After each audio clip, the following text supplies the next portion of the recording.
ನಮಸ್ಕಾರ ಸರ್. ನಮಸ್ತೆ ಮೇಡಮ್. ಪೃಥ್ವಿಗೌಡ ಅಂತೇಳಿ ಮೇಡಮ್, ಬೆಂಗಳೂರು ರಾಜಾಜಿನಗರ ಮೇಡಮ್. ಹೇಳಿ ಮೇಡಮ್. ಹೈನುಗಾರಿಕೆ ಬಂದು ಸತತ ನಮ್ಮ ತಂದೆ ಒಂದು 50 ವರ್ಷಗಳಿಂದ ಮಾಡ್ಕೊಂಡ್ ಬಂದಿದ್ದಾರೆ. ಬಟ್ ಇವತ್ತು ನಾವೇನ್ ಮಾಡ್ತಾ ಇದೀವಿ, ಆ ಜನರೇಷನ್ ಬಿಲ್ಟ್ ಮಾಡ್ಬೇಕು ಅಂತ ಹೇಳಿ ಇವತ್ತು ಅವ್ರು ಏನ್ ಅವತ್ತಿನ ಕಾಲದಲ್ಲಿ ಮಾಡ್ಕೊಂಡ್ ಬಂದಿದ್ರು ಅದನ್ನ ಬೆಳೆಸ್ಬೇಕು. ತಂದೆ ಒಂದು ಮಟ್ಟಕ್ಕೆ ಏನೋ ಒಂದು ಸೀಡ್ಸ್ ಅಂತಾರೆ, ಈ ಬೀಜ ಅಂತ ಏನಂತಾರೆ ಬಿತ್ತಿದ್ದಾರೆ, ಅದನ್ನೊಂದು ಮಟ್ಟಕ್ಕೆ ಬಂದಿದೆ.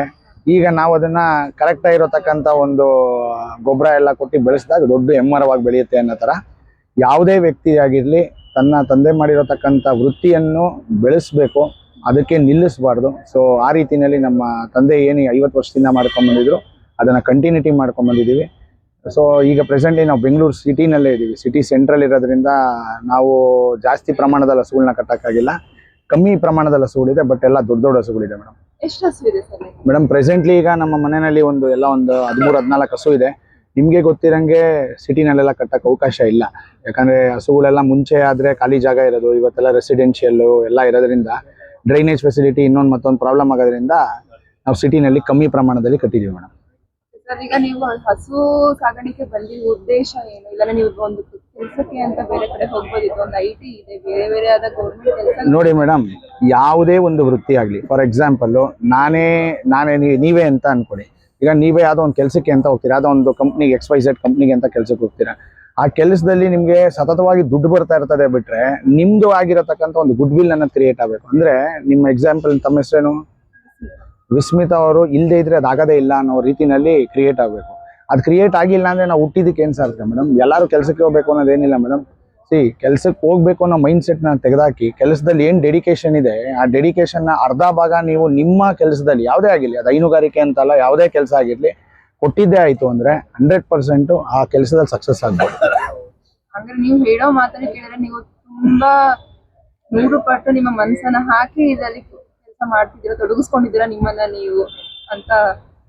ಈಗ 100ಕ್ಕೆ 100 ಅಂದ್ರೆ ಮೇಡಮ್, ನಾವು ಒಬ್ಬ ಮನುಷ್ಯನಿಗೆ ಯಾವ ರೀತಿ ಛಲ ಇರಬೇಕು ಅಂದ್ರೆ, ನಾನೊಬ್ಬ ಚಪ್ಪಲಿ ಹೊಲಿಯೋನಾದ್ರೂ ನಾನು ಅದ್ರಲ್ಲಿ ರಾಜ ಆಗಿರ್ಬೇಕು. ನಮ್ಮ ಏರಿಯಾದಲ್ಲಿ ನಾನೊಬ್ಬ ಚಪ್ಪಲಿ ಹೊಲಿಯೋನಾದ್ರೂ ಅವನ ತರ ಚಪ್ಪಲಿ ಇನ್ನೊಬ್ಬ ಹೊಲಿಯಲ್ಲಪ್ಪ ಅನ್ನೋ ಭಾವನೆ ಇದ್ದಾಗ ಯಾವತ್ತೂ ಅವ್ನು ಉದ್ಧಾರ ಆಗ್ತಾನೆ. ಅದನ್ನ ಬಿಟ್ಟು ನಾನು ಎಲ್ಲಾರ ತರ ಇರ್ತೀನಿ ಅಂದ್ರೆ ನಾವು ತಿಂತೀವಿ, ಮಜಾ ಮಾಡ್ತೀವಿ, ಒಂದಿನ ಎಲ್ಲಾರು ಹೋಗ್ಬೇಕು, ನಾವು ಅದೇ ರೀತಿ ಹೊರಟು ಬಿಡ್ತೀವಿ. ಸೊ ಅದೇ ರೀತಿಯಲ್ಲಿ ಒಂದು ಸಾಧನೆ ಮಾಡಬೇಕು. ಅದು ಒಂದು ಹೈನುಗಾರಿಕೆ ಆಗಿರ್ಬೋದು. ಈ ಹೈನುಗಾರಿಕೆನಲ್ಲಿ ನಾವು ಪ್ಯಾಷನ್ ಆಗಿ ತಗೊಂಡು ಈ ಮಿಲ್ಕಿಂಗ್ ಕಾಂಪಿಟೇಷನ್ ಇನ್ನೊಂದು ಮತ್ತೊಂದು ಮಾಡ್ತಾ ಇದೀವಿ. ಈಗ ಪ್ರೆಸೆಂಟ್ಲಿ ಬಂದು ರೀಸೆಂಟ್ ಆಗಿ ಹೋದ ವರ್ಷ ನಮ್ದೇ ರೆಕಾರ್ಡ್ ಇತ್ತು. 56 ಲೀಟರ್ 200 ಗ್ರಾಮ್ ಒಂದು ಹಸು, 56 ಲೀಟರ್ 80 ಗ್ರಾಮ್ ಒಂದು ಹಸು ಇತ್ತು. ಬಟ್ ಇವಾಗ ದೇವರ ಆಶೀರ್ವಾದದಿಂದ ನಾಳೆ ಫೈನಲ್ಸ್ ಇದೆ. ಬಟ್ ಇವತ್ತಿನ ರಿಸಲ್ಟ್ ಬಂದ್ಬಿಟ್ಟು ಒಂದು ಹಸು 59 ಲೀಟರ್ 100 ಗ್ರಾಮ್ ಹಾಲು ಕೊಟ್ಟಿದೆ, ಇನ್ನೊಂದು ಹಸು ಬಂದು 56 ಲೀಟರ್ 850 ಗ್ರಾಮ್ ಕೊಟ್ಟಿದೆ. ಅದು ಎಲ್ಲದಕ್ಕಿಂತ ಮುಖ್ಯವಾಗಿ ಡೆಡಿಕೇಶನ್ ಗಿಂತಾನು ಹಸು ಸಾಥ್ ಕೊಡ್ಬೇಕು. ಹಸುವನ್ನ ಸಾಥ್ ಕೊಟ್ಟಿಲ್ಲ ಅಂತ ಹೇಳಿದಾಗ ನೀವ್ ಏನೇ ಮಾಡಿದ್ರು ಅದ್ರ ಮುಂದೆ ನಾವ್ ಏನೇ ಮಾಡಿದ್ರು ಕೂಡ ಉಪಯೋಗ ಬರಲ್ಲ ಮೇಡಮ್. ಸೊ ಆ ರೀತಿನಲ್ಲಿ ನಾವು ಯಾವುದೇ ಕೆಲಸ ಮಾಡಿದ್ರು ಕೂಡ ನಾನು ಮಾಡೇ ಮಾಡ್ತೀನಿ, ಅದರಿಂದ ನಾನು ಗೆಲ್ತೀನಿ ಅಂದಾಗ ಮಾತ್ರನೇ ಸಕ್ಸಸ್ ಅನ್ನೋದು. ಎಷ್ಟು ಕಾಂಪಿಟೇಷನ್ ಗೆ ಭಾಗವಹಿಸಿದ್ರೆ, ಎಷ್ಟು ವರ್ಷದಿಂದ ಕಾಂಪಿಟೇಷನ್? ಮೇಡಮ್, ನಾವು ಸತತ ಹಲವಾರು ವರ್ಷಗಳಿಂದ ಕಾಂಪಿಟೇಷನ್ ಬಂದಿದೀವಿ, ಸೋತಿದೀವಿ, ಕಣ್ಣಲ್ಲಿ ನೀರ್ ಹಾಕಿದೀವಿ. ಎಲ್ಲಾ ಹೋದಾದ್ಮೇಲೆನೆ ಇವತ್ತು ಒಂದು ಮಟ್ಟಕ್ಕೆ ಹೋಗಿದೀವಿ. ಯಾವುದೇ ಕಾಂಪಿಟೇಷನ್ ಹೋದ್ರು ಒಂದು ಪ್ರಶಸ್ತಿ ಇಲ್ಲದೆ ಮನೆಗೆ ಹೋಗ್ತಿರೋ ಮಟ್ಟದಲ್ಲಿ ಇದೀವಿ. ಸೊ ಈಗ ನಾವು ಹಲವಾರು ವರ್ಷಗಳಿಂದ ಮಾಡ್ಕೊಂಡ್ ಬಂದಿದೀವಿ ಮೇಡಮ್. ಸತತ ನೋಡಿ 2001ರಲ್ಲೇನೆ 36 ಲೀಟರ್ ಕರೆದಿದ್ವಿ ನಾವು, ಅಂದ್ರೆ ನಮ್ಮ ತಂದೆಯವರ ಕಾಲಕ್ಕೆ. ಸೊ ಅದರಿಂದ ಮುಂದೆ ಬರ್ತಾ ಹಲವಾರು ಜನಕ್ಕೆ 50 ಲೀಟರ್ ಕರಿ ಹಸು ಇದೆಯಾ ಅನ್ನೋದೇ ಡೌಟ್ ಆಗಿತ್ತು. ಇವತ್ತಿನ ದಿನದಲ್ಲಿ ಸಾರ್ವಜನಿಕರ ಮುಂದೆ, ಸಾವಿರಾರು ಜನ ಮುಂದೆ ಇವತ್ತು 55 ಲೀಟರ್ 60 ಲೀಟರ್ ಕರೀತಾ ಇದಾರೆ ಅಂದ್ರೆ ಅಭಿವೃದ್ಧಿ ಮಾಡ್ಬೇಕು. ಯಾವುದೇ ಒಂದು ವೃತ್ತಿ ಆಗಿರ್ಲಿ ಅದ್ರಲ್ಲಿ ಅಭಿವೃದ್ಧಿ ಅಂತ ಮಾಡಿದಾಗ 100% ಸಕ್ಸಸ್ ಆಗುತ್ತೆ.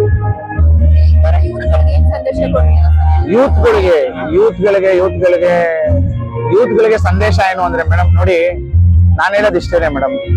ಎಷ್ಟೋ ಜನ ಯುವ ರೈತರು ಏನಿದ್ದಾರೆ, ನಾನು ಹೈನುಗಾರಿಕೆ ಮಾಡ್ಬೇಕು ಅನ್ನೋದಿದ್ದಾರೆ, ಸಪೋರ್ಟ್ ಇಲ್ಲ ಅವ್ರಿಗೆ, ಫೈನಾನ್ಷಿಯಲ್ ಬ್ಯಾಕ್ ಗ್ರೌಂಡ್ ಅಲ್ಲಿ ಏನು ಒಂದು ಸಪೋರ್ಟ್ಗಳಿರಲ್ಲ.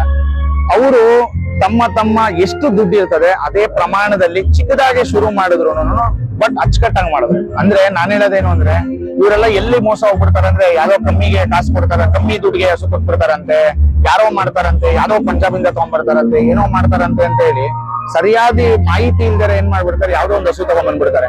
ಆ ಹಸು ಯಾರೋ ಒಬ್ಬ 1 ಲಕ್ಷ ಕೊಡಪ್ಪ 40 ಲೀಟರ್ ಕರೀತೆ ಅಂತ ತಗೊಂಡ್ಬಂದ್ಬಿಡ್ತಾನೆ. ಅದು ಮನೆಗ್ ಬಂದ್ಬಿಟ್ಟು 20 ಲೀಟರ್ ಕೊಟ್ಟಾಗ ಅವನ ಕನ್ಸು ಅಲ್ಲೇ ನುಚ್ಚುನೂರ್ ಆಗ್ಬಿಡುತ್ತೆ. ನೀವು ತಗೊಳ್ಳೋ ಏನಿದೆ ಯಾವ್ದೇ ಈ ವೃತ್ತಿ ಅನ್ನೋದು ಶುರು ಮಾಡ್ಬೇಕಾದ್ರೆ ನೀವು ಸ್ಟಾರ್ಟಿಂಗ್ ಅಲ್ಲಿ ಒಬ್ಬ ಜೆನ್ಯೂನ್ ವ್ಯಕ್ತಿನ, ಆದ್ರೆ ಯಾರು ನಂಬಿಕೆಯಸ್ಥ ವ್ಯಕ್ತಿ ಇರ್ತಾನೆ ಆ ವ್ಯಕ್ತಿನ ನೀವು ಸಂಪರ್ಕಿಸಿ ಅವನ ಹತ್ರ ಮಾರ್ಗದರ್ಶನ ತಗೊಂಡು ಕರೆಕ್ಟ್ ಆಗಿ ಮಾಡಿದ್ದೆ ಆಯ್ತು ಅಂದ್ರೆ ಆಗುತ್ತೆ. ಈ ಆಧುನಿಕತೆಯನ್ನ ಬಳಸಬೇಕು. ನಾನು ಎಲ್ಲಾ ವಿಡಿಯೋಗಳಲ್ಲೂ ಹೇಳೋದು ಇದೇ ಮಾತು, ಆಧುನಿಕತೆ ಬಳಸಿ ಬಳಸಿ ಬಳಸಿ ಅಂತ ಹೇಳ್ತೇವೆ. ಅದೇ ರೀತಿಯಲ್ಲಿ ಆಧುನಿಕತೆ ಬಳಸಿದ್ದು ಯಾವುದೇ ವೃತ್ತಿ ಆಗಿರ್ಲಿ ಅದ್ರಲ್ಲಿ ಸಕ್ಸಸ್ ಅನ್ನ ನೋಡ್ಬೋದು ಮೇಡಮ್ ಅವರೇ.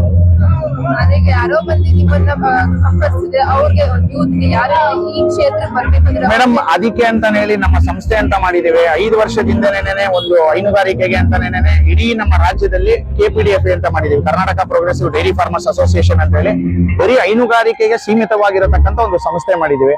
ನಮ್ಮ ಮುಖಾಂತರ ಒಬ್ಬ ಯುವ ರೈತರಾಗಿರ್ಬೋದು ಅಥವಾ ಹೊಸ ರೈತರು, ಹಳೆ ರೈತರು ಯಾರೇ ಆಗಿರ್ಬೋದು, ಅವ್ರಿಗೆ ಸಂಪೂರ್ಣ ಸೌಲಭ್ಯಗಳು ನಮ್ಮ ಸಂಸ್ಥೆ ಮುಖಾಂತರ ಸಿಗ್ತದೆ. ನಮ್ಮ ಸಂಸ್ಥೆ ಬಂದು ಮಲ್ಲೇಶ್ವರಂ ಮಾಡಿದ್ದೇವೆ. 5 ವರ್ಷದಲ್ಲಿ ನಮ್ಮ ಸಂಸ್ಥೆನಲ್ಲಿ 9,328 ಜನ ಸದಸ್ಯತ್ವ ತಗೊಂಡಿದ್ದಾರೆ ಕರ್ನಾಟಕದ ಎಲ್ಲಾ ಭಾಗದಲ್ಲೂ. ನಾವೇನ್ ಮಾಡ್ತಾ ಇದೀವಿ ಅಂದ್ರೆ ಎಲ್ಲಾರು ಹಾಲ್ನ ತಗೊಂತಾರೆ ಮೇಡಮ್. ಈಗ ನೋಡಿ ಒಂದು KMF ಆಗಿರ್ಬೋದು, ಹೆರಿಟೇಜ್, ಯಾವ್ದೋ ಗೋಕುಲ್, ಇನ್ನೊಂದು ಮತ್ತೊಂದು ಹಾಲ್ ತಗೊಂತಾ ಇದಾರೆ ಬಿಟ್ರೆ ಯಾವ ಹಾಲ್ ತಗೊಂತಾ ಇದಾರೆ ಆ ಸಂಸ್ಥೆನವರು ಆ ರೈತನ ಉದ್ಧಾರ ಮಾಡ್ಬೇಕು. ಯಾವ ರೈತ ಇವತ್ತು 10 ಹಸು ಕಟ್ಕೊಂಡು 3 ಲೀಟರ್ ಆಗ್ತಾ ಇರ್ತಾನೆ, ಆ ರೈತನಿಗೆ ಬರೀ 5 ಹಸುನಲ್ಲಿ ನೀವು 3 ಲೀಟರ್ ಯಾವಾಗ ಹಾಕ್ತೀರಾ ಅವತ್ತು ನಾವು ಸಕ್ಸಸ್ ಅನ್ನೋದು ನೋಡ್ಬೋದು. ರೈತರಿಗಾಗಿ ಏನಾರು ಒಂದು ಮಾಡ್ಬೇಕಲ್ವಾ. ಸೊ ಆ ರೀತಿನಲ್ಲಿ ನಮ್ಮ ಸಂಸ್ಥೆ ಮಾಡಿದ್ದೇವೆ. ನಮ್ಮ ಸಂಸ್ಥೆ ಮಲ್ಲೇಶ್ವರಂ ಇರ್ತದೆ. ನಾನು ಡೀಟೇಲ್ಸ್ ನ ಕೊಡ್ತೇನೆ, ನೀವು ಪಬ್ಲಿಷ್ ಮಾಡಿ. ಯಾವುದೇ ರೈತರಿಗೆ ಏನೇ ಸಮಸ್ಯೆ ಇದ್ರು ಹೈನುಗಾರಿಕೆ ಸಂಬಂಧ ಫೋನ್ ಮಾಡಿ ನೀವು ನಮ್ಮ ಸಂಸ್ಥೆಗೆ ಬರ್ಬೋದು ಮೇಡಮ್. ನೀವು ಎಷ್ಟು ವರ್ಷ ಒಂದು ವರ್ಷಕ್ಕೆ ಆದಾಯ ಎಷ್ಟು ತೆಗಿತೀರಾ ಸರ್? ಮೇಡಮ್ ಆದಾಯ ಅಂದ್ರೆ ನೋಡಿ ಒಂದು ಮಾತು ಹೇಳ್ತೀನಿ, ಮನೆ ತುಂಬಾ ಇವಾಗ 50 ಹಸು ಕಟ್ಕೊಂಡಿರ್ತೀನಿ. 50 ಹಸು ಕಟ್ಕೊಂಡು ಬರೀ ನಾನು ದಿನ 3 ಲೀಟರ್ 4 ಲೀಟರ್ 5 ಲೀಟರ್ ಹಾಕ್ತೀನಿ ಅಂದ್ರೆ ಪ್ರಯೋಜನಕ್ಕೆ ಬರಲ್ಲ. ಯಾವಾಗ ಹೈನುಗಾರಿಕೆನ ಲಾಭ ನೋಡ್ಬೋದು ಅಂದ್ರೆ quantity of cow should be less. ಅಂದ್ರೆ ಮನೆಯಲ್ಲಿ ಹಸುವು ಕಮ್ಮಿ ಇರಬೇಕು, ಹಾಲಿನ ಪ್ರಮಾಣ ಜಾಸ್ತಿ ಇರಬೇಕು. ಗೊತ್ತಾಯ್ತಲ್ಲ. ಸೊ ಇವಾಗ ನಾನು ಮನೇಲಿ 10 ಹಸು ಕಟ್ಟಿದೀನಿ ಅಂದ್ರೆ ನಾನು 10 ಹಸುನಲ್ಲಿ ನಾನು 250-300 ಲೀಟರ್ ಹಾಲ್ ಹಾಕ್ತಾ ಇದೀನಿ ಅಂದಾಗ ಮಾತ್ರ ಪ್ರಾಫಿಟ್ ನೋಡ್ಬೋದು. ಆ 300 ಲೀಟರ್ ಹಸುಗೆ ನಾನು 300 ಲೀಟರ್ ಹಾಲ್ ಹಾಕೋದಕ್ಕೆ ನಾನು 50 ಹಸು ಕಟ್ಕೊಂಡಿದ್ದೀನಿ, ನೀವು ಪ್ರಾಫಿಟ್ ಅಲ್ಲಿ ಇರಲ್ಲ. ಸೊ ಇಲ್ಲಿ ಏನಾಗುತ್ತೆ, quality of cow is important. ಗೊತ್ತಾಯ್ತಲ್ಲ. ಆ ರೀತಿನಲ್ಲಿ ಮಾಡಿದಾಗ ಮಾತ್ರ ನಾವು ಸಕ್ಸಸ್ ಆಗ್ಬೋದು. ಎಷ್ಟು ಹಸುಗಳು ನಾವು ದಿನ ನೋಡೋ ಹಾಗೆ ಪ್ಲಾಸ್ಟಿಕ್ಗಳು ತಿನ್ನತ್ತೆ, ಕಸಗಳು ತಿನ್ನತ್ತೆ, ನೀವ್ ಏನ್ ಹಾಕ್ತೀರಾ, ಏನ್ ಫುಡ್ ಹಾಕ್ತೀರಾ? ನೋಡಿ ಮೇಡಮ್, ಪ್ಲಾಸ್ಟಿಕ್ ತಿಂತದೆ, ಕಸ ತಿಂತದೆ ಅಂದ್ರೆ ನಮ್ಗೆ ಸಾಕಕ್ಕೆ ಹೋಗ್ತಾ ಇಲ್ದರೆ ಸಾಕಕ್ಕೆ ಹೋಗಲ್ಲ. ಅದು ಯಾವುದೇ ಪ್ರಾಣಿ ಆಗಿದೆ, ಅದು ಮೂಕ್ ಪ್ರಾಣಿ. ಬಾಯಿ ಇದೆ, ದೇವ್ರು ಅದಕ್ಕೆ ಬಾಯಿ ಕೊಟ್ಟಿದ್ದಾನೆ, ಮಾತಾಡಕ್ಕಲ್ಲ, ತಿನ್ನಕ್ಕೆ. ನೀವ್ ಏನ್ ಕೊಡ್ತೀರಾ ಆ ಔಟ್ಪುಟ್ ಬರ್ತದೆ. ಈಗ ನಾವು ಹಳೆ ಕಾಲದಲ್ಲಿ ನಾವು ರವೆ ಬೂಸ ಹಾಕ್ತಾ ಇದ್ವಿ, ಚಕ್ಕೆ ಬೂಸ, ಇನ್ನೊಂದು ಮತ್ತೊಂದು ಹಾಕ್ತಿದ್ವಿ. ಬಟ್ ಇವತ್ತೇನಾಗಿದೆ, ಕಾನ್ಸಂಟ್ರೇಟೆಡ್ ಫೀಡ್ಸ್ ಅಂತ ಬಂದಿದೆ. ಆಧುನಿಕವಾಗಿ ಏನ್ ಹಾಕಿದ್ರೆ ಹಾಲು ಬರುತ್ತೆ ಅನ್ನೋದಕ್ಕೆ ಅಂತಾನೆ ಸ್ಪೆಷಲೈಸ್ಡ್ ಆಗಿ ಮಾಡಿದ್ದಾರೆ. ನೋಡಿ ಒಂದು ಮಾಹಿತಿ ಕೊಡ್ತೀನಿ, ಪ್ರಪಂಚದಲ್ಲಿ ಏನೇ ಬಿದ್ರು ಡೈರಿ ಸೆಕ್ಟರ್ ಬೀಳಲ್ಲ. ಅಗ್ರಿಕಲ್ಚರ್ ಅಲ್ಲೇನೆ one of the profitable sector ಅಂದ್ರೆ ಅದು ಡೈರಿ ಇಂಡಸ್ಟ್ರಿ. ಗೊತ್ತಾಯ್ತಲ್ಲ ಮೇಡಮ್. ಡೈರಿ ಇಂಡಸ್ಟ್ರಿನಲ್ಲಿ ನಂಬಿದ್ದವರು 100% ಸಕ್ಸಸ್ ಆಗ್ತಾರೆ. ಬಟ್ ಹಿಂಗ್ ಆಗ್ತಾರೆ ಅನ್ನೋದು ಸುಳ್ಳು. It takes time. ಈಗ ನಾವೆಲ್ಲ ಯಾವ ರೀತಿ ನಾವು ಚಿಕ್ಕ ವಯಸ್ಸಲ್ಲಿ ಸೈಕಲ್ ಓಡಿಸ್ಬೇಕಾದ್ರೆ 2 ಸತಿ ಹಿಂಗ್ ಬಿದ್ವಿ ಅದು ಹೆಂಗೆ ಸೈಕಲ್ ಕಲ್ತ್ವಿ. ಆ ಮನಸ್ಥಿತಿ ಛಲ ಅನ್ನೋದು ತಲೆನಲ್ಲಿ ಇದ್ದಿದ್ದೆ ಆಯ್ತು ಅಂದ್ರೆ ನಾವ್ ಯಾವ್ದೇ ವೃತ್ತಿನಲ್ಲೂ ಗೆಲ್ಬಹುದು. ಅದು ಈ ಹೈನುಗಾರಿಕೆ ಏನಿದೆ 100% ಒಂದು ಲಾಭದಾಯಕವಾಗಿರ್ತದೆ. ಇದನ್ನ ನಂಬಿ ಕೆಟ್ಟಿರೋರ್ಗಿಂತನೂ ಸಾಧನೆ ಮಾಡಿರೋರ್ನ ನೋಡಿ. ಇವತ್ತು ಹೆಂಗಾಗ್ಬಿಟ್ಟಿದೆ, ತಪ್ಪು ತಿಳ್ಕೊಂಬಿಡಿ. ನಿಮ್ಮ ಈ ಸೋಷಿಯಲ್ ಮೀಡಿಯಾ ಏನಾಗಿದೆ, ಪಾಪ ತಗೊಂಬಂದಿ ನೀವೇನೋ ಒಂದು ಜನಕ್ಕೊಂದು ಸಂದೇಶ ತಿಳಿಸ್ಬೇಕು ಅಂತ ಬಂದಿರ್ತೀರಿ. ಯಾರೋ ಒಬ್ಬ ರೈತ ತಗೊಂಬರ್ಬೇಕ್ರಿ, ನಾನ್ ಬಿಯರ್ ವೇಸ್ಟ್ ಹಾಕೋದು, ಬಿಯರ್ ವೇಸ್ಟ್ ಇಂದ ಬರ್ತದೆ ಅಂತ ಹೇಳ್ತಾರೆ. ಆ ವಿಡಿಯೋ ಇಂದ ನಿಮ್ಗೆ ನೀವ್ ಅರ್ಥ ಮಾಡ್ಕೊಬೇಕಾಗತ್ತೆ, ಅದು ಎಷ್ಟು ಸತ್ಯ ಇದೆ, ಎಷ್ಟು ಸುಳ್ಳಿದೆ ಅನ್ನೋದು ನೀವು ಅರ್ಥ ಮಾಡ್ಕೊಬೇಕು. ಸುಮ್ನೆ ಯಾರೋ ಹೇಳ್ದ ಅಂತ ಮಾಡೋದಲ್ಲ ಮೇಡಮ್. ಹೇಳಿ. ನಿಮ್ ಮನೇಲಿ ಹೇಗ್ ಸಪೋರ್ಟ್ ಇದೆ ಮೇಡಮ್? ಸಪೋರ್ಟ್ ಅಂದ್ರೆ ನಮ್ಮ ತಳತಳಾಂತರದಿಂದ ಮಾಡ್ಕೊಂಡ್ ಬಂದಿದ್ದೇವೆ. ನಮ್ಮ ದೊಡ್ಡಪ್ಪ ಆಗಿರ್ಬೋದು, ನಮ್ಮ ತಂದೆ ಆಗಿರ್ಬೋದು, ನಮ್ಮ ಬ್ರದರ್ಗಳಾಗಿರ್ಬೋದು, ನಾವೆಲ್ಲ ಜಾಯಿಂಟ್ ಫ್ಯಾಮಿಲಿ ಇದೀವಿ. ವರ್ಷಾನ್ಗಟ್ಲೆಯಿಂದ ಮಾಡ್ಕೊಂಡ್ ಬಂದಿದೀವಿ. ಯಾವ ರೀತಿ ಒಬ್ಬ ಮನುಷ್ಯನಿಗೆ ನಾಯಿ ಶೋಕಿ, ಈ ಕುದುರೆ ಶೋಕಿ ಅನ್ನೋದಿರ್ತದೆ, ನಮ್ಮ ಹಸು ಶೋಕಿ ಇದೆ. ಬಟ್ ಅದೇ ತರನೇ ಭಗವಂತ ನಮ್ಗೆ ಹಸುನಲ್ಲಿ ಕೈ ಹಿಡ್ದಿದ್ದಾನೆ. ಸೊ ನಡೆಸ್ತಾ ಬರ್ತಾ ಇದೀವಿ ಮೇಡಮ್. ಮುಂದಿನ ದಿನಗಳಲ್ಲಿ ನಾವು ಈ ಒಂದು ಒಳ್ಳೆ ಹಾಲನ್ನ ಕರೆದ್ಬಿಟ್ಟು ಈ ನಿಲ್ಲಿಸಿ, ನಾವು ಸ್ಪರ್ಧೆಗೆ ಬರೋದು ನಿಲ್ಲಿಸಿ, ಈ ಯುವ ರೈತರು ಯಾರಿದ್ದಾರೆ, ಈಗ ಚಿಕ್ಕ ರೈತರು ಆಸೆ ಕಟ್ಕೊಂಡಿರ್ತಾರೆ, ಅಂಥವ್ರ ಕೇಳಿ ನಾವು ಕರೆಸ್ಬೇಕು ಅನ್ನೋ ಆಸೆ ಇದೆ. ಮುಂದಿನ ದಿನಗಳಲ್ಲಿ ಈ ತರ ಕಾಂಪಿಟೇಷನ್ಗಳು ದೊಡ್ಡದಾಗ್ತಾ ಬರ್ತಾ ನಮ್ಮ ರಾಜ್ಯದಲ್ಲಿ ಮನೆಗೂ ಹಸು ಕಟ್ಲಿ ಅನ್ನೋದು ನನ್ನ ಭಾವನೆ. ಇವತ್ತು ಹಳ್ಳಿಕಾರ್ ಅನ್ನೋದು ಯಾವ ರೀತಿ ಒಂದು ಬ್ರ್ಯಾಂಡ್ ಅಂಬಾಸಿಡರ್ ಆಗಿದೆ, ಅದೇ ರೀತಿಯಲ್ಲಿ ಹಸುಗಳಲ್ಲೂ ಕೂಡ ಮನೆಗೆ ಹಸು ಕಟ್ಟಿದಾಗ ಅದ್ರ ಇದೇ ಬೇರೆ. ಸೊ ಹಾಗಾಗಿ ನಾವೇನ್ ಹೇಳ್ತೀವಿ, ಪ್ರತಿಯೊಂದು ಮನೆಗೂ ಹಸು ಕಟ್ಲಿ, ಮನೆನೂ ನಂದಾದೀಪ ಆಗಿರ್ಲಿ ಮೇಡಮ್. ತುಂಬಾ ಒಳ್ಳೆ ಮಾತು ಸಂದೇಶ ಕೊಡ್ತೀವಿ ಸರ್. ಇವಾಗ ಎಲ್ಲರೂ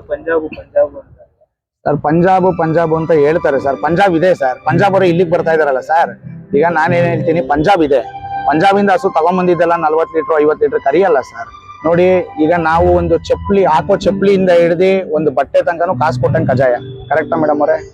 ಆ ರೀತಿನಲ್ಲಿ ನಾವು ಹಸು ಅಂತ ತಗೊಳಕ್ ಹೋದಾಗ ಇವತ್ತು ನಾವೇ ಹಸು ತಗೊಂಡ್ಬಂದಿದೀವಿ, 2 ಹಸುಗೆ 18 ಲಕ್ಷ ಕೊಟ್ಬಿಟ್ಟು ತಗೊಂಡ್ಬಂದಿದೀವಿ. ಇಷ್ಟು ಲಕ್ಷಾಂತರ ರೂಪಾಯಿ ಏನಕ್ಕೆ ಕೊಟ್ಟು ತಗೊಂಡ್ಬಂದಿದೀವಿ ಅಂದ್ರೆ ಒಂದು ದಿನಕ್ಕೆ 55 ಲೀಟರ್ 60 ಲೀಟರ್ ಕರಿಬೇಕು ಅಂದ್ರೆ ಆ ರೈತನ ಶ್ರಮ ಏನಿರ್ತದೆ, ಜನರೇಷನ್ ಬಿಲ್ಟ್ ಮಾಡಿರ್ತಾನೆ. ಆ ಜನರೇಷನ್ ನಾವು ದುಡ್ಡು ಕೊಟ್ಟು ತಗೊಂಡ್ಬರ್ತೀವಿ. ತಗೊಂಡ್ಬಂದ್ಬಿಟ್ಟು ಬರೀ ಹಾಲು ಕರಿಯೋದಲ್ಲ, ನಾವ್ ಇದರಿಂದ ನಾವೊಂದು ಬಂಗಾರ ಅಂತ ತಗೊಂಡ್ಬಂದಿದೀವಿ. ಆ ಬಂಗಾರದಿಂದ ಇನ್ನೊಂದು ಬಂಗಾರ ಸೃಷ್ಟಿ ಮಾಡ್ಬೇಕು. ಸುಮ್ನೆ ಯಾರೋ ಹೇಳ್ದ 1.5 ಲಕ್ಷಕ್ಕೆ ಸಿಕ್ಬಿಡ್ತದೆ, 2 ಲಕ್ಷಕ್ಕೆ ಸಿಕ್ಬಿಡ್ತದೆ, ABS BBS ಏನೇನೋ ಅವ್ರಿಗೆ ಅದ್ರ ಬಗ್ಗೆ ನಾಲೆಜೇ ಇರಲ್ಲ. ಸುಮ್ನೆ ಯಾವ್ದೋ ಒಂದು ABS ಅನ್ನೋದು, ಇದಕ್ಕೊಂದು ಅರ್ಮಾಣ ಅನ್ನೋದು, ಇದು ಸ್ಟ್ರೈಕರ್ ಅನ್ನೋದು ಏನೇನೋ ಹೇಳ್ಬಿಟ್ಟು ರೈತರಿಗೆ ತಪ್ಪು ಸಂದೇಶಕ್ಕೆ ಕರ್ಕೊಂಡು ಹೋಗ್ತಾ ಇದ್ದಾರೆ. ಬಟ್ ನಾವೇನ್ ಹೇಳ್ತೀವಿ, ನಿಮ್ಮ ಮನೆಯಲ್ಲಿ ನೀವು ಬ್ರೀಡ್ ಮಾಡಿ.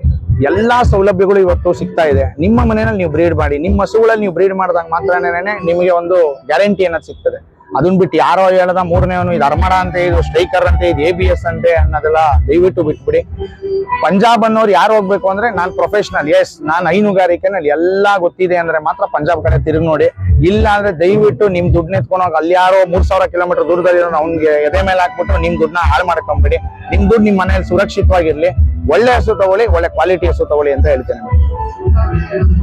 ನೀವು ಏನ್ ಕನ್ಸ್ ಕಂಡಿದ್ದೀರೋ ಮುಂದಿನ ದಿನಗಳಲ್ಲಿ ನೀವು ಇದನ್ನ ದೊಡ್ಡ ಕಾಂಪಿಟೇಷನ್ಗೆ ನೀವೇ ಚೀಫ್ ಆಗಿ ಮುಂದೆ ಬರೋ ಮೇಡಮ್, ಯುವಕರಿಗೆ ಒಳ್ಳೆ ನಾನ್ ಹೇಳೋದೊಂದೇ ಮೇಡಮ್, ನಾಳೆ ಏನಾಗುತ್ತೆ ಅನ್ನೋದು ನಮ್ಗೆ ಗೊತ್ತಿಲ್ಲ ಮೇಡಮ್. ನಮ್ ಇಚ್ಛೆ, ನಮ್ಮ ಮನ್ಸು ಚೆನ್ನಾಗಿತ್ತು ಅಂದ್ರೆ, ನಮ್ಮ ಭಾವನೆ ಚೆನ್ನಾಗಿತ್ತು ಅಂದ್ರೆ, 4 ಜನಕ್ಕೆ ಒಳ್ಳೇದ್ ಮಾಡ್ಬೇಕು ಅನ್ನೋ ಭಾವನೆ ಇದ್ದಿದ್ದೇ ಆಯ್ತು ಅಂದ್ರೆ ಭಗವಂತ ಒಳ್ಳೇದ್ ಮಾಡ್ತಾನೆ ಮೇಡಮ್. ದೇವ್ರು ಎಲ್ಲೂ ಇಲ್ಲ, ನೀವು ಮಾಡೋ ಕೆಲ್ಸದಲ್ಲಿ ಇದ್ದಾನೆ. ಅದೇ ರೀತಿನ 4 ಜನಕ್ಕೆ ಒಳ್ಳೇದ್ ಮಾಡಿ, ನಿಮ್ಗೆ ಒಳ್ಳೇದಾಗೇ ಆಗುತ್ತೆ. ಇಷ್ಟೇನೇನೆ ನಾನು ಹೇಳೋದು. ಗೊತ್ತಾಯ್ತಲ್ಲ? ನಾಳೆ ಮುಂದಿನ ದಿನಗಳಲ್ಲಿ ನಾನು CM ಆಗ್ಬೇಕು ಅಂತ ಆಸೆ ಇದೆ. ನಾನು ಆಗಕ್ಕಾಗುತ್ತೋ ಇಲ್ಲೋ ಗೊತ್ತಿಲ್ಲ, ಆಗಲ್ಲ ಅಂತಾನು ಇಲ್ಲ, ಆಗುತ್ತೆ ಅಂತಾನು ನಾನು ಹೇಳ್ತಾ ಇಲ್ಲ. ಸೊ ಅದೇ ರೀತಿನಲ್ಲಿ ಇದ್ರಲ್ಲೂ ಕೂಡ ಮುಂದೆ ದೇವ್ರು ಎಲ್ಲೂ ಕರ್ಕೊಂಡು ಹೋಗ್ತಾ ನಾವು ಅಲ್ಲಿ ಕರ್ಕೊಂಡು ಹೋಗೋದಕ್ಕೆ ಸಿದ್ಧವಾಗಿದ್ದೇವೆ. ನೋಡೋಣ ಮುಂದಿನ ದಿನಗಳಲ್ಲಿ ಮೇಡಮ್. Thank you sir. ಒಳ್ಳೆ ಥ್ಯಾಂಕ್ ಯು ಮೇಡಮ್. ಒಳ್ಳೇದಾಗ್ಲಿ ವಿಸ್ಮಿತಾ ಮೇಡಮ್ ಅವರೇ. ನೀವು ಮನೆಯಲ್ಲಿ ಹಸು ಕಟ್ಟಬೇಕು, ಸುಮ್ನೆ ಇಂಟರ್ವ್ಯೂ ಮಾಡೋದಲ್ಲ ಮೇಡಮ್ ಅವರೇ.